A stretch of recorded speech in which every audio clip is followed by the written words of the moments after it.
Ah, bonjour les filles. Allô! Comment allez-vous? Ça va bien, toi? Ça va bien. Merci d'accepter d'être avec nous ce midi. C'est super gentil de votre part parce que je sais que vous avez une grosse semaine. On vous parle cette semaine dans votre qualité de marraine de filles actives.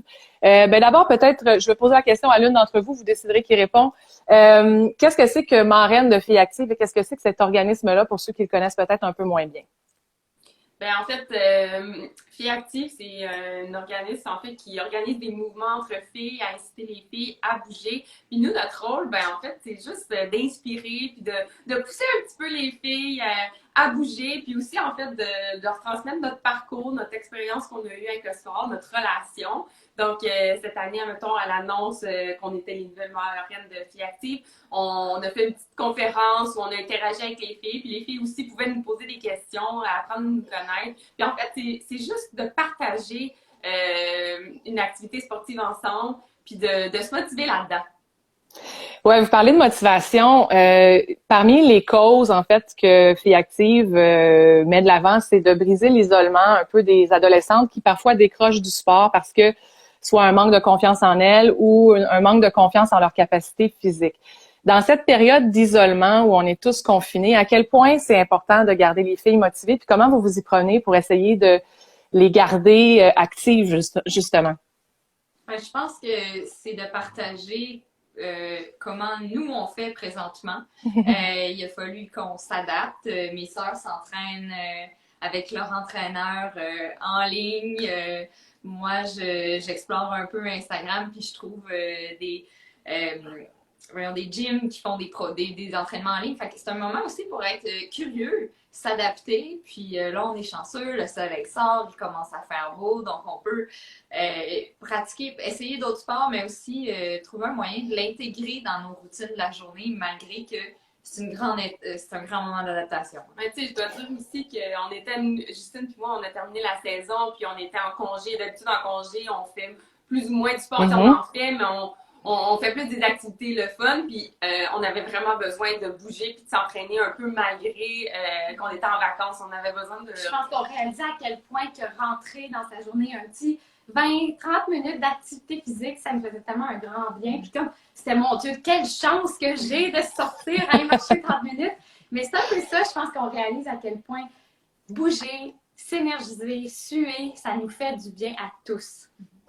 Alors, à gauche, on a Chloé, à gauche de l'écran. Au centre, on a Maxime. Et à droite, on a Justine. Donc, les deux de chaque côté sont encore dans leur carrière sportive. Maxime, je vais revenir à toi parce que tu étudies en médecine, mais c'est pas banal ces temps-ci non plus. Oui. Donc, pour vous deux, les filles qui êtes encore dans votre carrière d'athlète, on parlait de motivation. Est-ce que le fait que vous êtes athlète, c'est plus facile de se motiver ou est-ce que vous êtes un peu dans le même bain que tout le monde puis il faut se trouver une petite manière de rester vraiment motivé? Je pense que c'est sûr qu'on est humain. Je pense qu'il y a des journées où c'est plus difficile que d'autres, là, comme tout le monde.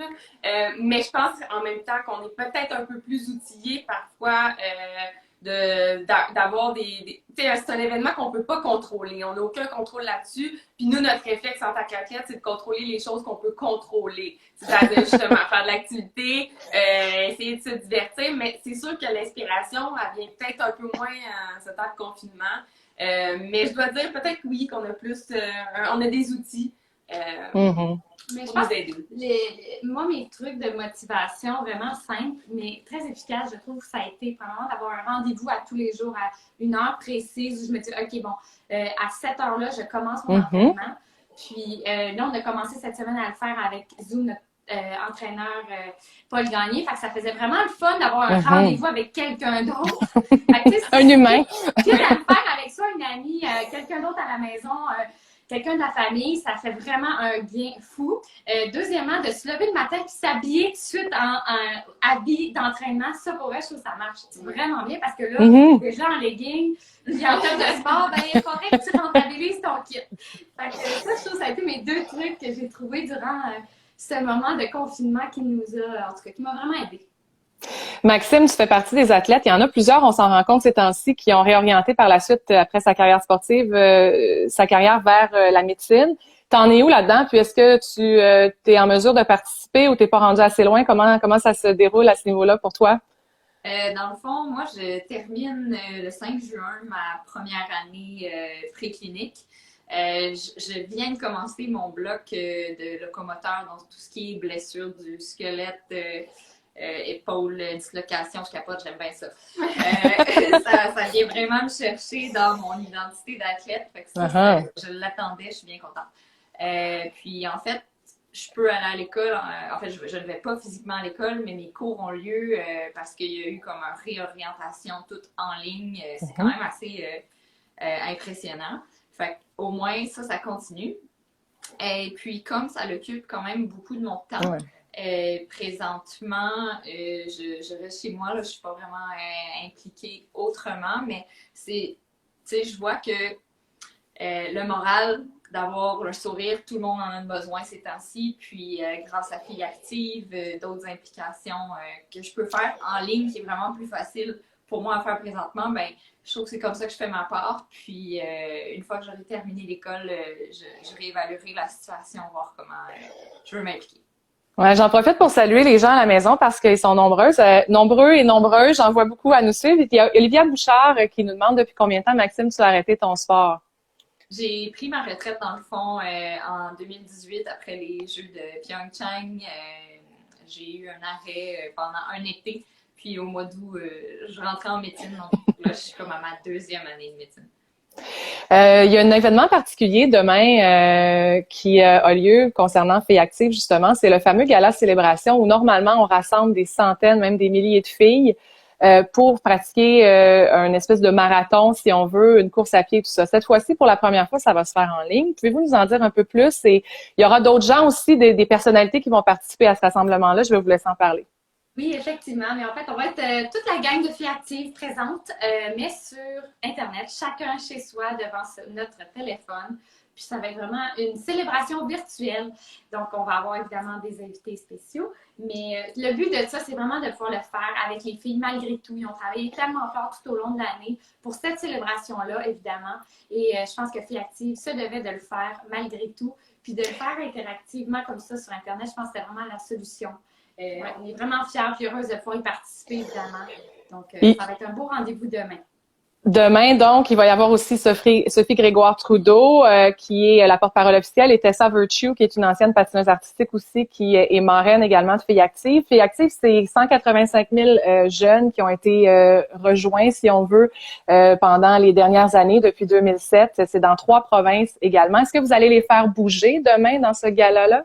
En fait, on va bouger avec elle, mais il va y avoir vraiment un maître de cérémonie qui va mettre de l'ambiance, qui va diriger un peu tout le monde là, pour que ce soit cohérent et le fun pour tout le monde. Là. Il va y avoir un DJ pour avoir de l'ambiance. Donc, ça va être vraiment une célébration. Puis c'est vraiment merveilleux de pouvoir le faire sur les réseaux sociaux comme ça parce que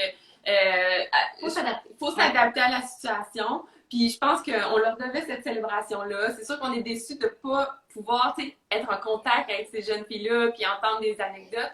Mais on va se reprendre l'an prochain si c'est possible. On a une question un peu particulière. Which language is that, please? French, just so you know. Parce qu'il y a des gens avec Filles Actives qui viennent de la Colombie-Britannique, de l'Ontario et du Québec également. Donc, on les salue. We're saying hi to people from Ontario and British Columbia as well. Donc, est-ce que vous avez été témoin pendant vos activités avec Filles Actives? Et ça fait pas si longtemps quand même que vous êtes porte-parole, que vous êtes marraine, mais avez-vous eu des anecdotes ou des moments plus touchants dont vous avez été témoin que vous pourriez peut-être partager avec nous? Parce que moi, je suis ces activités depuis 2007 de cet organisme. J'ai vu toutes sortes de témoignages touchants. De savoir si vous aviez eu l'occasion d'en rencontrer aussi. Oui, en fait, notre relation avec Filles Actives, on connaissait justement l'organisme depuis leur début. On avait participé parmi leurs premières activités, donc que maintenant on soit vraiment plus impliqués activement, on était super contents. Puis ça a commencé, entre autres, avec le coup d'envoi, avec, comme Chloé disait, la conférence, puis un entraînement au pensionnat Saint-Laurent-de-Marie il y a quelques mois. Ouais. Je pense que pour nous, c'était de voir ce contact-là avec les filles, surtout pendant la conférence, l'espèce de silence qu'il y avait, mais l'écoute, les regards des filles qui tu voyais qu'elles réfléchissaient, qu'elles s'identifiaient à un certain point de nos histoires, puis qu'il y avait vraiment un désir chez elles d'intégrer, je pense, le sport dans leur vie. Puis on l'a vu dans l'entraînement physique, là. Elles se sont données, elles sont embarquées dans notre énergie. Ils ont embarqué, puis aussi, je pense que ça permet de voir que, tu sais, nous aussi, là, on a de la misère quand on fait des exercices, puis qu'on n'est pas genre parfaite. Puis, tu sais, c'est ça le but de l'entraînement, c'est pas d'être parfaite, tu sais, c'est de s'améliorer. Puis, je pense que justement, d'avoir ce contact-là, cette possibilité-là de rencontrer les filles, ben, tu sais, peut-être ça leur donne un petit coup de pouce, un petit coup de motivation, puis de dire, hey, je peux le faire, moi aussi, je suis capable, puis ça leur donne le goût de faire du sport quotidiennement. Ce que j'ai vraiment aussi aimé voir, c'est l'espèce d'effet, le fait qu'en fait que ça soit uniquement pour les filles. C'est un environnement tellement sécuritaire pour elles, pour s'exprimer, pour se sentir à l'aise de poser des questions, puis pas se sentir jugées par rapport à leur insécurité ou peu importe. Je pense que c'était ça que j'ai trouvé autant remarquable d'elles, c'est qu'elles étaient tellement connectés ensemble, puis ils étaient ouverts, puis vraiment vulnérables. Je pense que c'est ça que j'ai trouvé beau, de voir que autant de femmes et de filles se rejoignent et comprennent qu'ils peuvent être authentiques l'une envers l'autre, puis s'appuyer, puis se motiver entre elles. Ben, en tout cas, ça fonctionne parce qu'on reçoit des messages dans ce Insta Live de gens qui disent que vous êtes tellement inspirantes, qui vous admirent, que vous êtes leurs idoles. J'ai même eu des commentaires qui disent câlin de Sochi. Alors quand même, peut-être un dernier mot. J'aimerais inviter les gens à aller consulter notre plateforme Podium parce qu'on a réalisé il y a quelques années ou l'an passé, si ma mémoire est bonne, un documentaire dans lequel on a reçu justement des témoignages très, très touchants de jeunes filles qui ont vu leur vue changer par l'organisme Filles Actives. Donc, on invite les gens à les consulter. Je sais que votre temps est très précieux. Je vous remercie infiniment d'avoir été avec nous. Puis, bonne chance pour la suite. Merci beaucoup. Ça fait plaisir. Bye les filles. Merci. Bye bye.